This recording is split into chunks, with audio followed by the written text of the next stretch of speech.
नमस्कार बंधुरा केमन आछो सबाई आशा करी सबाई खूब भालो आछो। सुष्मितास ब्लगे आरो एकटी नतून भिडियोर साथे तोमादेर सकलके अनेक अनेक वेलकाम। तो चलो तोमादेरके साथे निये एखन थेके आमि आमार ब्लगटा स्टार्ट करलाम। और आजके किन्तु तोमादेर साथे पुजो ब्लग शेयर करब। तो एखन देखो रेडी हये निच्छि। कालीगंजे आमार एक दादार बाड़ीते सुनिकार मामार बाड़ीते पुजो, तो सेखाने सबाई मिले जाबो। और एखन देखेछो आमि जे शाड़ीटा परछि एटा किन्तु सुनिकार बड़ पिसि दियेछिलो। আমার স্বাদের অনুষ্ঠানে দিয়েছিল, তো সেই থেকে পরাই হয়নি। আজকে ভাবলাম এই শাড়িটা পরবো। আর শাড়িটাও আমার কিন্তু খুব ভালো লেগেছে। তো শাড়িটা আগে নিজে নিজে প্রিন্ট করে নিয়েছিলাম আঁচলটা, আর তারপরে পাশের বাড়ির বোনকে ডাকলাম, ও আমার শাড়িটা ঠিকঠাকভাবে ধরে দিল। আর বাড়ি থেকে বার হয়ে যাওয়ার আগে কিন্তু একটা যেন ছোটোখাটো ঝড় উঠে গেল, কারণ মা তো অনেকটা সকালে গেছিলো। আর আমি কিন্তু সুনিকাকে নিয়ে একা একদমই পেরে উঠছিলাম না। ও বারবার পাশের বাড়ি কাকাদের বাড়িতে চলে যাচ্ছিল, ওকে বারবার ধরে নিয়ে আসছিলাম। তারপর ওর জন্য খিচুড়ি করলাম, ওকে স্নান করালাম, ওকে খাওয়ালাম, নিজে স্নান করলাম। তারপরেও আমি যেন ওকে নিয়ে আর পারছিলাম না। তারপরে কি করলাম, মাকে ফোন করলাম যে ওকে একটু নিয়ে যাওয়ার জন্যে। তারপর মাসি আসলো, মাসি এসে ওকে নিয়ে গেল। আর মাসি আসতে গিয়েও একটা বিপদ ঘটিয়ে ফেললো। মাসির যে টাকার ব্যাগ সেটা মাসি টোটো থেকে কখন পড়ে গেছে রাস্তাতে, মাসি সেটা লক্ষ্যই করেনি। আমার তো প্রচণ্ডই খারাপ লাগছিলো যে এরকম টাকার ব্যাগটা পড়ে গেল বা হারিয়ে গেল, খুবই খারাপ লাগছিলো। তো অনেক খোঁজাখুঁজির পরে তারপরে একটা আমাদের বাড়ির পাশে একটা কাকা পেয়েছিল। তারপর বলছে যে তোদের বাড়ি থেকে কিছু হারিয়েছে। আমি বললাম হ্যাঁ, এরকম মাসির টাকার ব্যাগ হারিয়ে ফেলেছে। তো বললো ঠিক আছে, আমি পেয়েছি, এনে টাকার ব্যাগটা নিয়ে যা। তারপরে শুনে তো খুবই ভালো লাগছিলো। আর তারপরে দেখো আমরা আবার সুনিকার পাপা 3টে গিফট কিনে নিল। গিফট কিনে নেওয়ার পরে আমি সরাসরি বৌদিদের বাড়িতে চলে এসেছি। আর বৌদিদের বাড়িতে এসে দেখি পুজো অলরেডি অনেকটাই হয়ে গেছে। আর ওখানে প্রসাদের সমস্ত প্রসাদ কাটাকাটি হচ্ছিলো, ওখানে ভিডিওটা কিছুক্ষণ করে নিলাম। তারপর আমি যেহেতু সকালে কিছুই খাওয়া হয়নি, কারণ ভেবেছিলাম সুনিকার জন্য যে খিচুড়িটা করেছিলাম সেই খিচুড়িটা একটু খেয়ে নেবো। আর সুনিকার জন্য ডিম সিদ্ধও দিইনি, কারণ যেহেতু পুজোতে যাব আমি ভাবলাম একটা দিন ডিম না খেলে কিছুই হবে না। তাই ওকেও ডিম খাওয়াইনি, আর ডিম কিছুই হয়নি। জাস্ট সবজি দিয়ে খিচুড়ি করেছিলাম, মুসুরির ডালটালও আমি কিচ্ছু দিইনি, শুধু সবজি দিয়ে খিচুড়ি ওর জন্য খাইয়েছিলাম। আর ভেবেছিলাম আমিও অল্প করে খেয়ে নেবো। তো আমারও খিচুড়িটা খাওয়া হয়নি, তাড়াতাড়ি করে চলে এসেছিলাম। তখন 1টা বাজে। বৌদিদের বাড়িতে এসে আমি বললাম আমাকে আগে একটু প্রসাদ দাও। তারপরে আমি আবার একটু ফল প্রসাদ খেয়ে নিলাম। আর আমার কিন্তু ওটা মামার মেয়েই ভিডিওটা করে দিয়েছিল যখন ফল প্রসাদ খাচ্ছিলাম।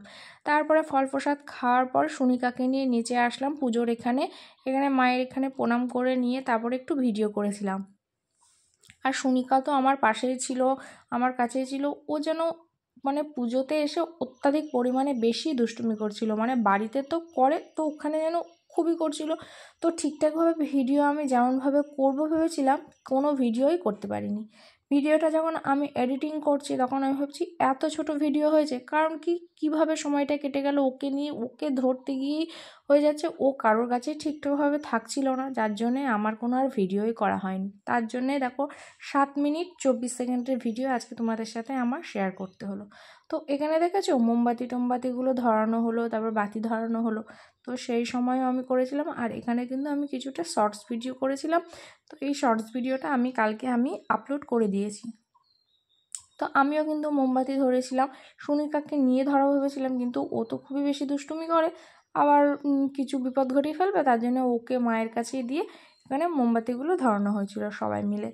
তো অনেকটাই ভালো লেগেছিলো। তারপর আমার মাসির মেয়ে, মামার মেয়ে সবাই এসেছিলো, সবার সাথেই মানে অনেকটা টাইম কাটিয়েছিলাম, কিন্তু কোনো রকমভাবে আর ভিডিও করা হয়নি। তারপর সুনিকা তো বাড়ি থেকে খিচুড়ি খেয়ে গেছিলো, ওখানে গিয়ে ও প্রসাদ খাচ্ছে, সবার কাছ থেকে নিয়ে নিচ্ছে, এইভাবে করছে। তারপরে বুঝতে পারলাম ওর হয়তো অনেকটাই খিদে লেগে গেছে, কিন্তু ও তো সে বাড়িতে ডাস্ট করে খায়, পেস্ট করে খায়, এবার ওই যে হাতে মেখে খায় না।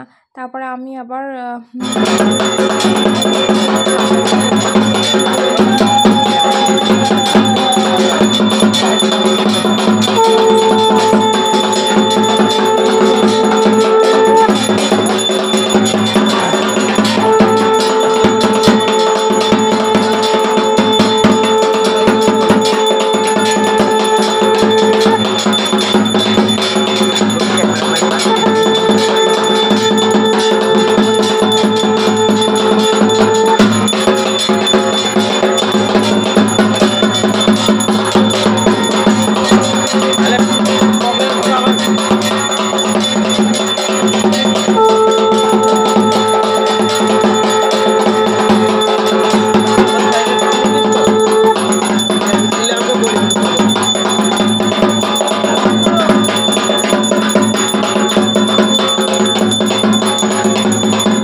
ওঠার পর পুজোটা কিছুক্ষণ হয়ে যাওয়ার পর তারপর আমি আবার সুনিকাকে নিয়ে সুনিকাকে খাওয়াতে গেলাম, কিন্তু ও তো খেলো না।